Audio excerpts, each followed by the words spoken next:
पुरुष की कोई बात नहीं करता, ना पुरुषों की समस्याओं के बारे में बात करता है। वो कितना थर्ड क्लास सिटीजन है।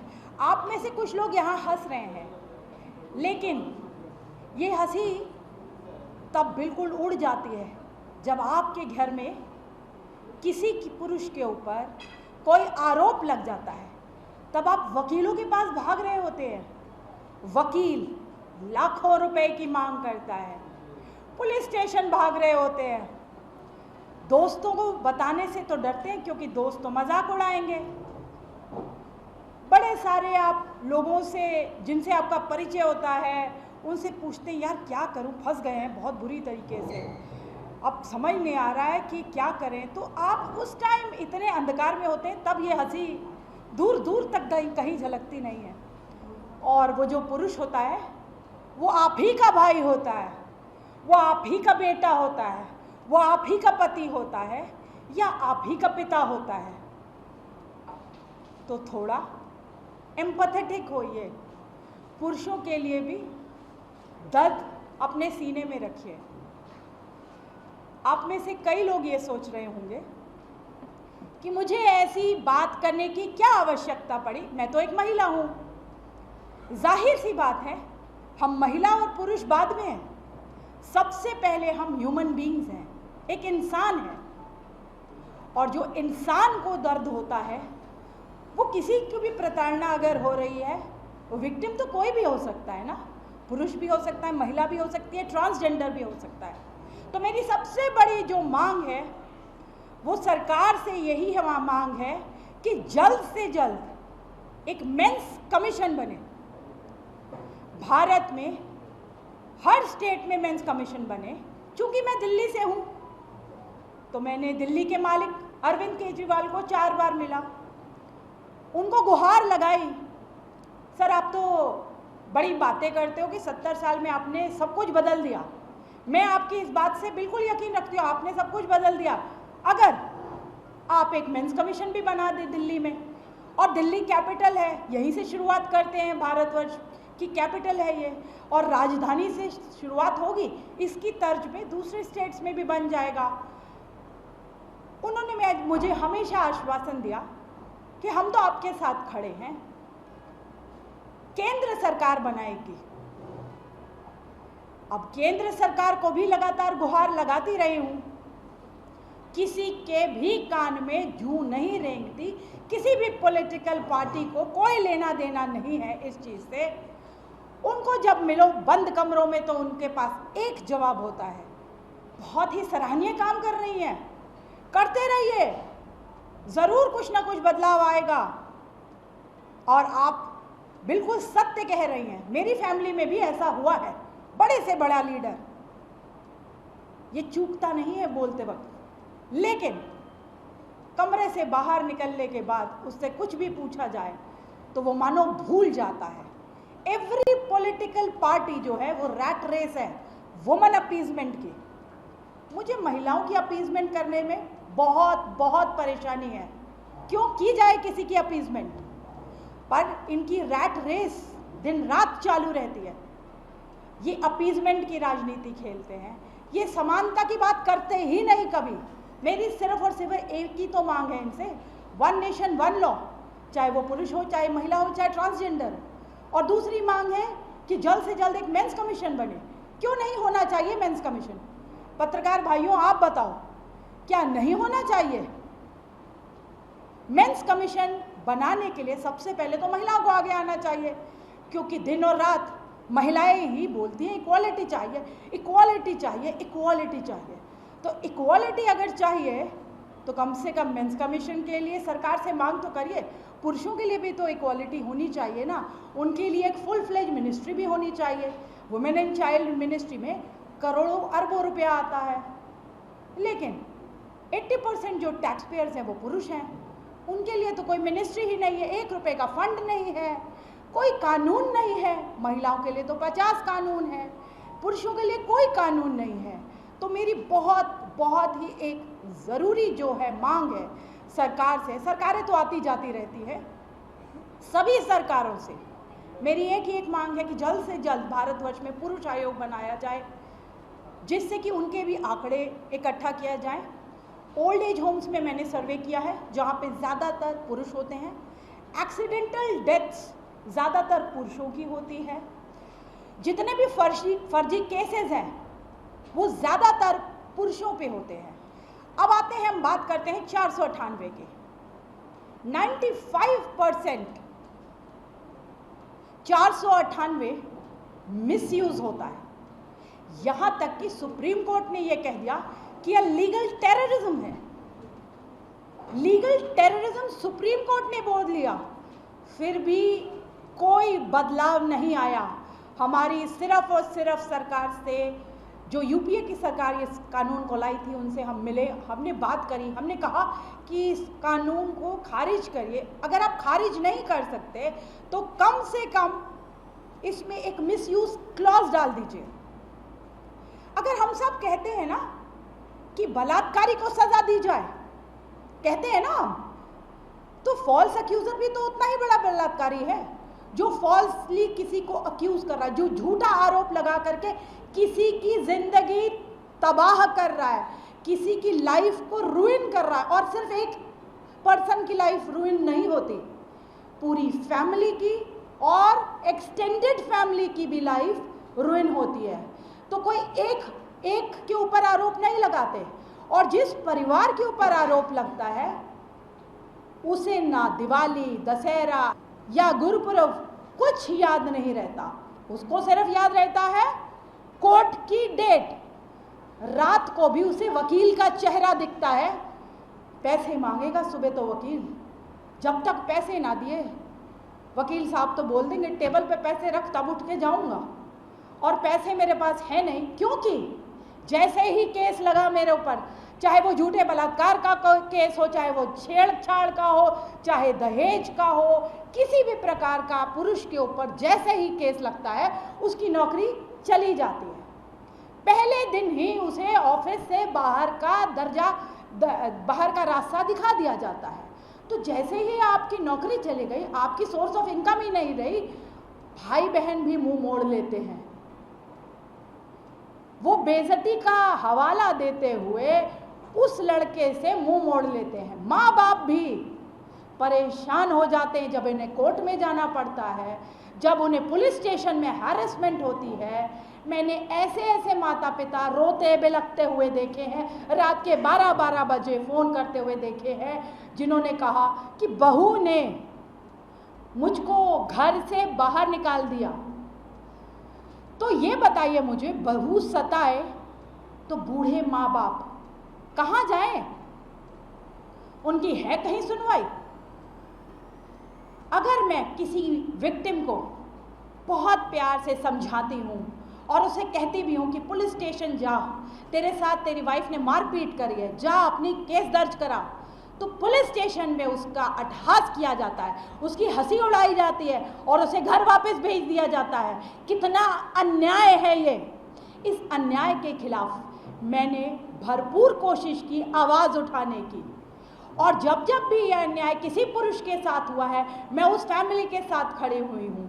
अभी कुछ हाल में ही सोनीपत की एक फैमिली थी जिन्होंने कीटनाशक पी लिया। पूरी फैमिली, मदर, फादर, माँ, बाप और लड़के ने कीटनाशक पी करके आत्महत्या कर ली। मैं और केस तक दर्ज नहीं हो रहा था। मैं वहाँ सोनीपत पे गई और वहाँ पर केस भी दर्ज करवाया। वाइफ, मदर इन लॉ, जो लोग भी थे, उनकी अरेस्टिंग भी कराई, क्योंकि यही लोग थे जिन्होंने मजबूर किया था उन माँ बाप को, इतना जलील किया। 20 लाख रुपए लेने के बाद भी इतना जलील किया।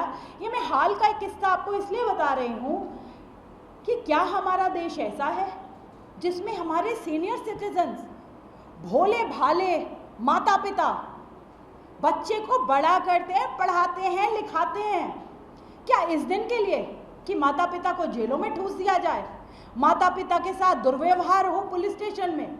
ऐसा तो हम कतई नहीं चाहते अपने माँ बाप के लिए। लेकिन जब माँ बाप को ये सब करना पड़ता है और मजबूरन उनको घर से निकाला जाता है, तब उनके पास मरने के अलावा कोई चारा नहीं बचता। अब आते हैं, आपको मेल सुसाइड्स के बारे में बताती हूँ। मेल हैरेसमेंट इतना ज़्यादा है कि 1 लाख पुरुष हर साल आत्महत्या करते हैं। ये डेटा जो है ये इतना भयावह है, लेकिन हम सब चुप हैं, मौन हैं, क्योंकि यहाँ पे कोई राजनीति नहीं चलेगी। और जब मैं पुलिस स्टेशन में फ़ोन करती हूँ, एसिड अटैक से लड़का मर गया है, सुनिए मर गया है, जिंदा भी नहीं बचा है सर, तो कहते हैं मरने दो सालों को। ये जवाब मिलता है। क्यों ये भेदभाव क्यों? क्या लड़का इस देश का नागरिक नहीं है? क्या मेरे भाइयों को जीने का हक नहीं है? क्या वो सम्मान से जी भी नहीं सकते? सिर्फ महिलाओं की सुनवाई होगी, यहाँ पे बेटों को मरवाया जाएगा। बेटी बचाओ बेटी पढ़ाओ तो बहुत अच्छा इनिशिएटिव है, लेकिन not at the cost of बेटा मरवाओ। हम बेटों को मरवा तो नहीं सकते। नीरज जो हमारे लिए गोल्ड पदक लाया, हम उसे सिर पर बैठाते हैं, लेकिन आज कोई एलिगेशन नीरज पे लग जाए तो उसे जेल भी हम ही भेजेंगे। तो जो एलिगेशंस लगते हैं उनको अगर महिला चाहे कि साइंटिफिक एविडेंस भी देने के लिए मना करना चाहे तो वो भी मना कर सकती है। कोई ज़रूरी नहीं है, आप उसे प्रेशराइज नहीं कर सकते महिला को। बस उसने एक एलिगेशन लगा दिया, वो काफ़ी है आपको जेल भेजने के लिए। आप फर्स्ट दिन बलात्कारी बन जाते हैं, आप हमेशा गिल्टी हैं। अगर कोई नामी गामी चेहरा होगा तो उसे खूब डिस्कस किया जाएगा टीवी पर। घंटों मैंने मीटू की डिबेट्स में गई हुई हूँ, जहाँ 20-20 साल पुराने मीटू के केसेस लेके आए थे। 20 साल पुराने मीटू के केसेस जहाँ कोई एविडेंस नहीं है, 10 साल 15 साल अब सो रहे थे।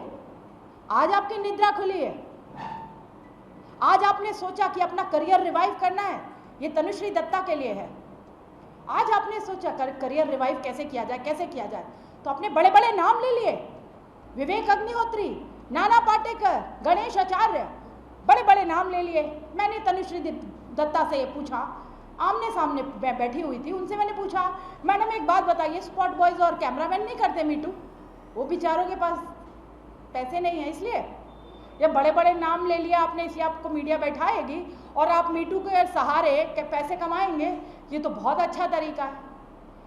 अमेरिका में मीटू, भाइयों आपको एक बात बता दूं भाइयों और बहनों, कि अमेरिका में जो मीटू था वो फेल हो गई थी। भारतवर्ष में ले आए कि यहाँ पर पैसे कमाएंगे, एक्सपेरिमेंट करते हैं। कितने लोग मीटू की वजह से मर गए। हाल में ही एक बहुत ही लड़का लायक था, 10 साल से वो लगातार उसको कंपनी अवार्ड दे रही थी, best award of the company, और कंपनी भी कोई इंटरनेशनल कंपनी थी, जेनपैक। ऑन रिकॉर्ड कहती हूँ मैं कुछ डरती नहीं हूँ किसी से भी। जेनपैक कंपनी में लड़का काम करता था, उसके ऊपर मीटू का आरोप लगा और उसे कंपनी ने कहा कि यहाँ पे लैपटॉप रख दीजिए, बैच रख दीजिए, कल से आने की ज़रूरत नहीं है। उसने पूछा मेरा कसूर क्या है साहब, मेरा कसूर क्या है ये तो बता दो। उन्होंने बोला कि आपके ऊपर मीटू चार्जेस हैं, कल से आने की ज़रूरत नहीं है। वो लड़का जो इतना फेथफुल था कंपनी के लिए, इतने सालों से एक ही कंपनी में काम कर रहा था, वो घर गया और उसने लेटर लिखा, सुसाइड लेटर। उसमें ये लिखा कि मैं मरकर भी अपनी बेगुनाही नहीं साबित कर पाऊंगा, और वो लटक गया पंखे से। उसकी वाइफ भी वही काम करती थी उसी कंपनी में, उसकी वाइफ तक को सूचना नहीं दी गई, कोई काउंसलिंग नहीं हुई, कोई बातचीत नहीं हुई। जबकि कमेटी होती है जो बैठती है, जो बातचीत करती है, दोनों तरफ की बात सुनते हैं, लेकिन कुछ नहीं हुआ। मीटू नामक दानव इस पुरुष को निगल गया। ये एक अकलौता पुरुष नहीं है, ऐसे कई पुरुष हैं जिन्हें मीटू नामक दानव निगल इसलिए गया, मैं इस वर्ड को इसलिए यूज़ कर रही हूँ कि इतना पढ़ा लिखा लड़का, वाइस प्रेसिडेंट था, वो बेचारा मर गया। किसी को कोई फर्क नहीं पड़ता, मरने 2 सालों को, एटीट्यूड तो वही रहेगा।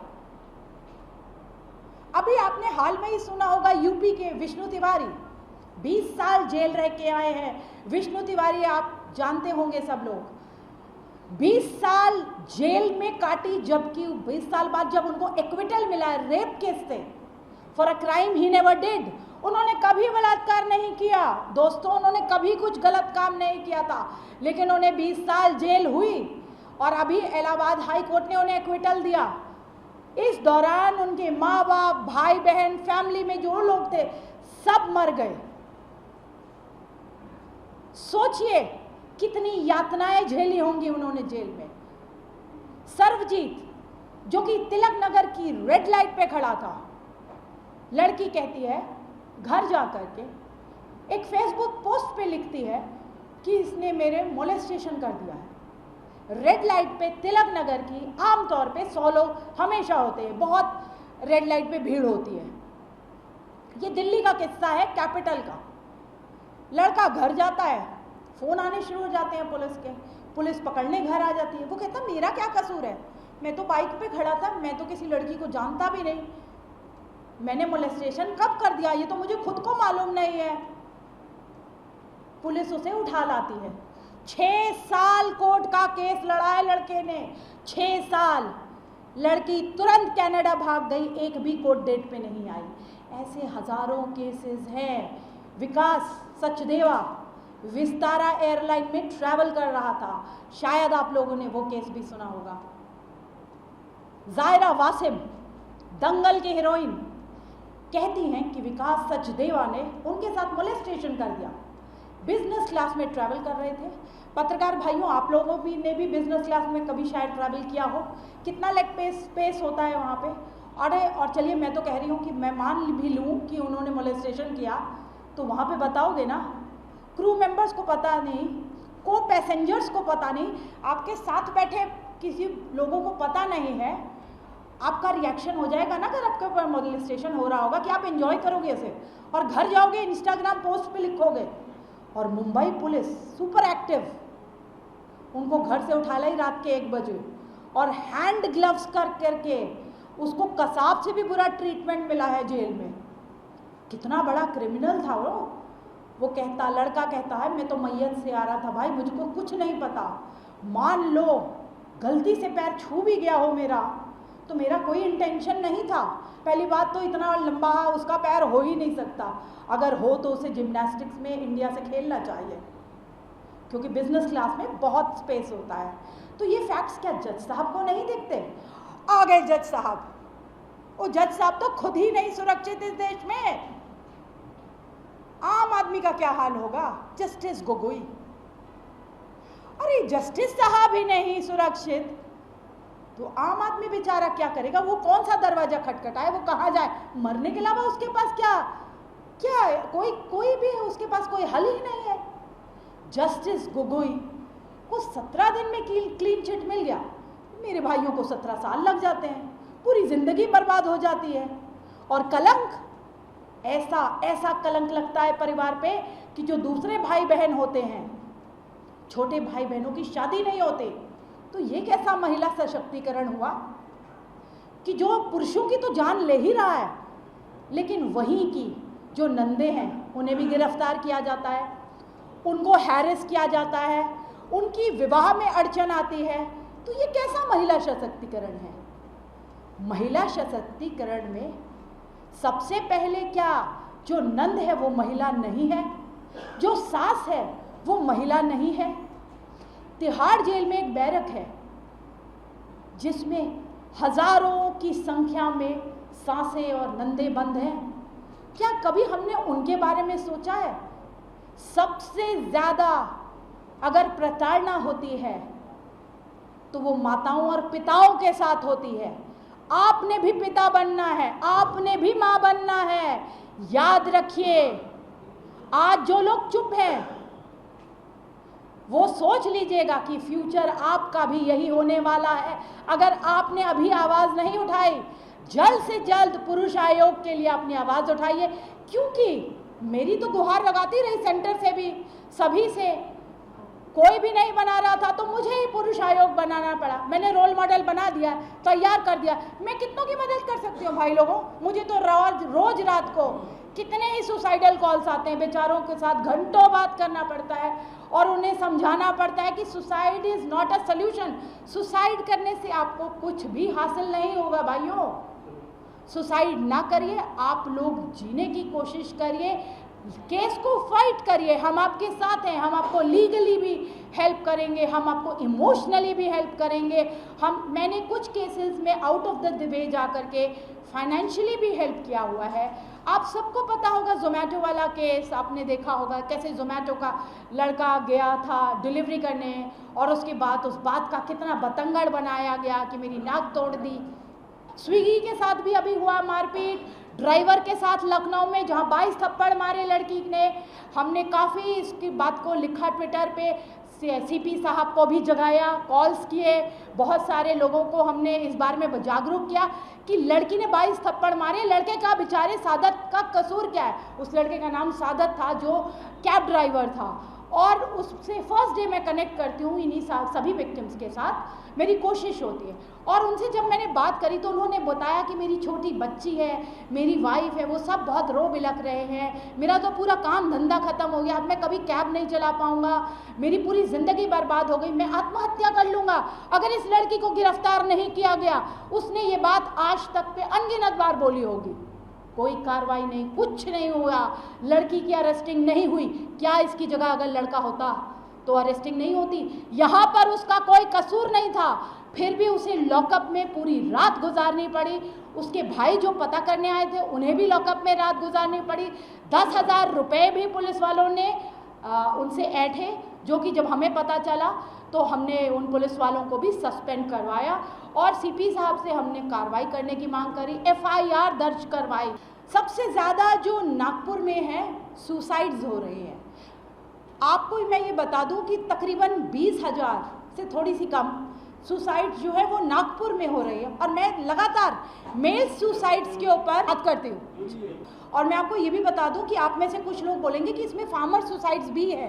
वैसे सबसे ज़्यादा जो है सुसाइड्स होती हैं वो घर के क्लेशों की वजह से होती है, झूठे केसेस की वजह से होती है, लेकिन उसमें बहुत सारे फार्मर सुसाइड्स भी हैं। लेकिन जो फार्मर सुसाइड है वो भी तो फैमिली का प्रेशर ही होता है कि कैसे आपकी आमदन बढ़ेगी, कैसे आप एक अच्छी ज़िंदगी दे सकते हैं अपनी फैमिली को, क्योंकि जो पुरुष होता है फैमिली उसी को पालने हैं। चाहे जितना भी महिलाएं काम कर ले, मैं ऑन रिकॉर्ड ये कहना चाहूँगी कि महिलाएं बहुत काम करती हैं और हर एक एरिया में वो कंधे से कंधा मिला के पुरुष के साथ खड़ी हैं। लेकिन जब भी एक घर के जो रोज़ के जो डेली के खर्चे हैं, EMIs हैं या इलेक्ट्रिसिटी बिल्स हैं या दूसरी चीज़ें हैं, उसमें पुरुषों का ही योगदान ज़्यादा देखा गया। ज़्यादातर लोग जो है ब्रेड अर्नर्स हैं, वो उनको ये टाइम ही नहीं मिलता है कि किसी के लिए खड़े हो या किसी की आवाज़ बने या किसी के साथ कुछ गलत हो रहा है, होने दो उसके साथ गलत हो रहा है।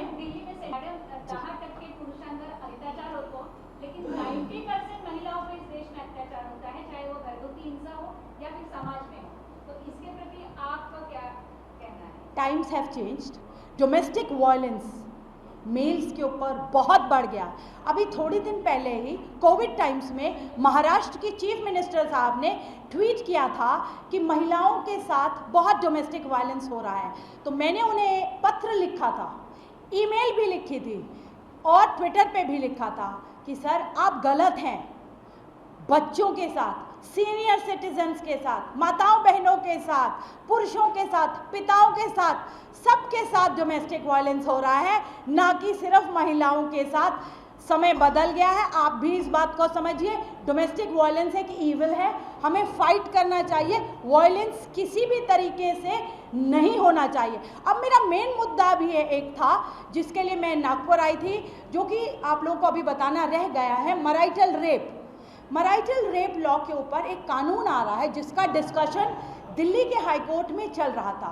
तो पुरुष आयोग जो मेरी संस्था है जिसकी मैं प्रेसिडेंट हूँ, हमने एक इंटरवेंशन फाइल किया था दिल्ली हाई कोर्ट में, क्योंकि हम इसे सख्त तरीके से अपोज कर रहे हैं। हम इसको बहुत ज़्यादा अपोज कर रहे हैं। ये कानून अगर आ जाता है तो हर पुरुष बलात्कारी, मैरिटल रेप, वैवाहिक बलात्कार, आपने सही कहा।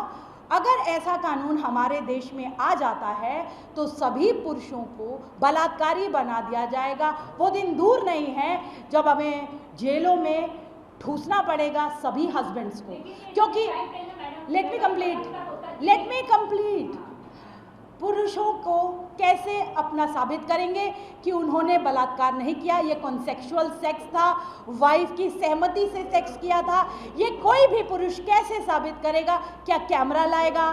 क्या मिलॉट को बैठाएगा अपने रूम में रात को, या कंसेंट फॉर्म को साइन कराएगा? तो ये नामुमकिन है और ये फैमिली तोड़ देगा, ये पूरा फैमिली को डिस्ट्रॉय कर देगा, मैरिज इंस्टीट्यूशन को पूरा डिस्ट्रॉय कर देगा अगर ऐसा कोई कानून आ जाता है। तो हमारी जो हमने फाइल किया था इंटरवेंशन, उसको दिल्ली हाई कोर्ट ने रिजेक्ट कर दिया। अब हमने फाइल किया है एसएलपी सुप्रीम कोर्ट में, और हम एक याचिका और भी दायर कर रहे हैं मेंस कमीशन को बनाने के लिए। जल्द उसके बारे में भी आपको बताऊंगी, वो इन प्रोसेस है। जैसे ही उसके बारे में हमें पूरी जानकारी प्राप्त होगी, हम उसके बारे में भी आपको बताएंगे।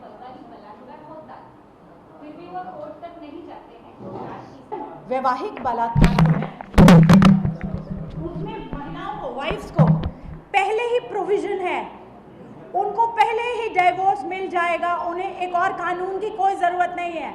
लेकिन ये जो देश तोड़ने वाली ताकतें हैं, जो परिवार तोड़ने वाली ताकतें हैं, जो देश को तोड़ना चाहती हो, जो पूरे मैरिज इंस्टीट्यूशन को ख़त्म करना चाहती है, ये वो ताकतें हैं जो इस कानून को, एक नए कानून को लाना चाहती है जो कि जोड़ों से खुश नहीं है, जो कि हैप्पीनेस, जो देश में एक समाज में पति पत्नी खुश से रह रहे हैं, वो देखी नहीं जा रही।